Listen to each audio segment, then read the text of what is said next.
कर दो, ध्यान नहीं भटकेगा। गोबर की तो महिमा ही अपार है। गोबर से डिलीवरी हो रही है, गोबर से चर्म रोग मिट रहा है, गोबर से बुद्धि बढ़ रही है। गोबर का तिलक करके शमशान में चले जाओ तो भूत प्रेत भी रास्ता छोड़ देते हैं। देसी गाय माता के गोबर के कंडे पर अगर देसी गाय माता के घी को हवन किया जाए तो सिर्फ 10 ग्राम घी हवन करने पर 1 टन प्राण वायु शुद्ध होती है और ऐसी उत्तम गैसें निकलती है जो जीवन रक्षक प्रणाली को मजबूत करने का काम करती है। इसीलिए तो हमारे पूर्वज देसी गाय माता के घी से, देसी गाय माता के गोबर पर हवन किया करते थे कंडों पर। आजकल तो भैंस का पोटा और जर्सी का मल ला करके उस पर हवन करते हैं और बाजार का वो गंदा घी से हवन करते हैं, इसलिए लाभ नहीं मिलता। गाय माता के गोबर के कंडे बहुत महत्वपूर्ण है। पुराने जमाने में जब अंतिम संस्कार होता था ना, तो गाय माता के गोबर के कंडों को आवश्यक माना जाता था। गौ माता के गोबर के कंडे के बिना अगर लाश जलाई जाती थी तो कहते हैं सदगति नहीं होती थी। मृत्यु के समय लाश मरने के पहले पहले जमीन पर गोबर लीप करके लेटाया जाता था। हॉस्पिटल की खाट पर लोग मरते ही नहीं थे क्योंकि घर में घी दूध गाय माता का होता था, बीमार पड़ते नहीं और मरने से पहले नीचे लेटा देते थे। कहते हैं कि खाट पर मरने वाला भी पित्र बनता है, प्रेत बन जाता है। गोबर पर लिटाया जाता था। गोबर की तो जगह जगह महिमा है मेरे भाई बहनों, जगह जगह।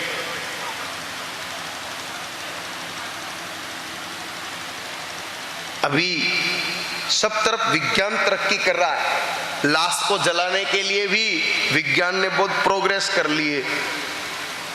एलपीजी भट्टी से लाशें जल रही है और आपकी इलेक्ट्रिक भट्टी में भी लाशें जल रही है। परंपराओं का निर्वाह नहीं हो सकता। कैसे आप कपाली दाग करोगे? कैसे आप विधि विधान से परिक्रमा करोगे? ये तरक्की नहीं है, ये संस्कृति का सर्वनाश मात्र है।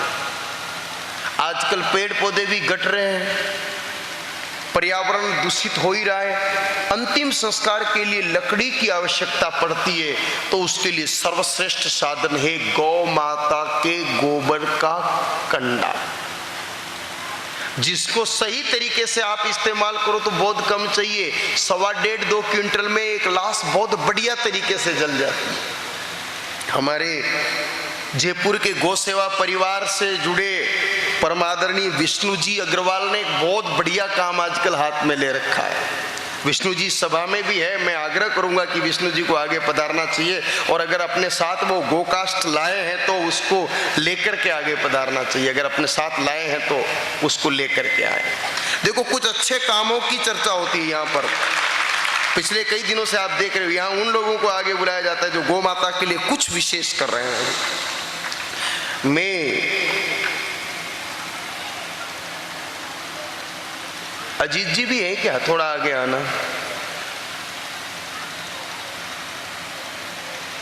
भाई गोबरदास जी वगैरह कोई है? नहीं है। आपने धोती पहन रखी? हाँ, धोती वाले कोई लाओ, वो कास्ट मुझे ऊपर लाके दो। विष्णु जी आप गोपक्त हैं लेकिन पोशाक के कारण ऊपर पधारना थोड़ा नहीं हो पाएगा। यहीं खड़े रहे आप ताकि ऐसे पुरुषार्थ करने वाले सज्जनों के दर्शन भी होने चाहिए। ये इन्होंने एक बड़ी सुंदर मशीन तैयार की और गोबर को बीच से भी ऐसे पोलार, ऐसा गोल डंडे जैसा, लकड़ी जैसा सुंदर स्वरूप देने की इन्होंने मशीन बनाई है। और जयपुर के अंदर इन्होंने जबरदस्त प्रचार प्रसार करके जितने भी शमशान घाट है वहां पर ये परंपरा लागू करवा दी कि लाश जलने का काम गाय माता के गोबर के कंडे से होना चाहिए। मेरा आग्रह है सीकर के आदरणीय सज्जनों से जो यहाँ की इन व्यवस्थाओं को संभाल रहे हैं वो भी इस प्रकार का काम शुरू करें। विष्णु जी आपका पूरा सहयोग करेंगे। मशीन कैसे बनती है, कहाँ मिलती है उसका भी पता बताएंगे, किस तरीके से ये तैयार होता है उसकी आपको ट्रेनिंग भी दे देंगे और कम मूल्य में, लकड़ी से भी कम खर्चे में अंतिम संस्कार होता है। और गोबर के संपर्क में आने के कारण अंतिम समय में पवित्रता बनी रहने के कारण मुक्ति भी सहज हो जाती है जीव की।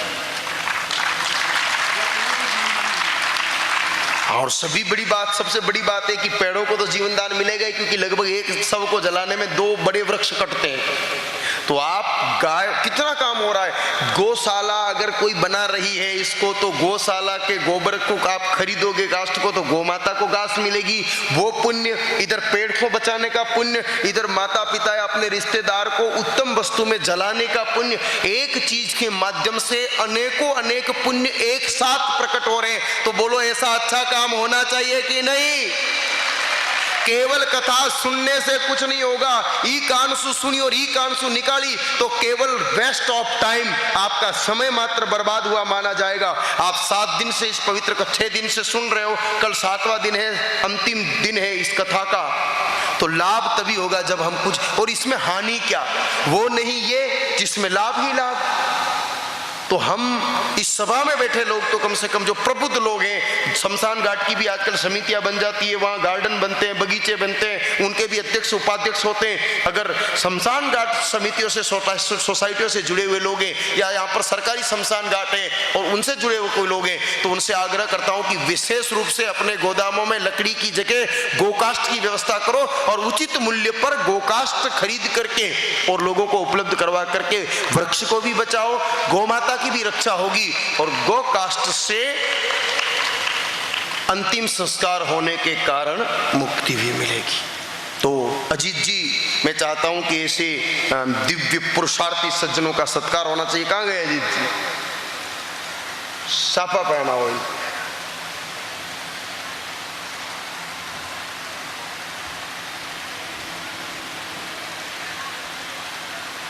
कोई चलता पद चिन्ह हो पर कोई पद चिन्ह बनाता है वही सूरमा इस जग में दुनिया में पूजा जाता है।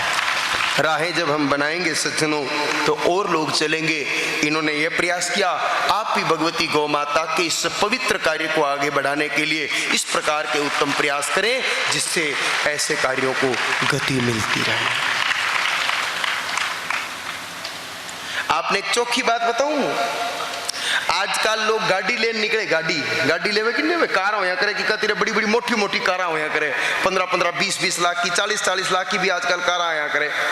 उस कार के अंदर कोई क्या लटकाता है, कोई क्या लटकाता है, कोई गेंद लटकाता है, कोई सीढ़ी लटकाता है, कोई फूल लटकाता है। गोबर की महिमा सुनना मेरे भाई बहनों, गाय माता के गोबर की गोटी बना करके अगर आप अपनी कार में लटका देते हो तो जो हवा के प्रभाव से, कई बार ऐसे एक्सीडेंट हो जाते हैं, पता ही नहीं चलता ना कि कुछ था ही नहीं, कुछ दिखा ही नहीं, अचानक गाड़ी को क्या हो गया, स्टीयरिंग इधर उधर हो गई, दुर्घटना हो गई। मैं कह रहा हूं कि आप अपनी गाड़ी के आगे गोबर टांग करके फिर निकलो, आपकी गाड़ी दुर्घटनाग्रस्त कभी होने वाली नहीं है। ये भी गोबर का कमाल है। अरे गोबर में घनी घनी शक्ति है भगवान, तो भी गाय माता में कितनी शक्ति होवेला। वही गाय माता ने घर में बांध और भी को गोबर घर में गिरेला तो कितो फायदो हो जावेला। बोलो गौ माता की।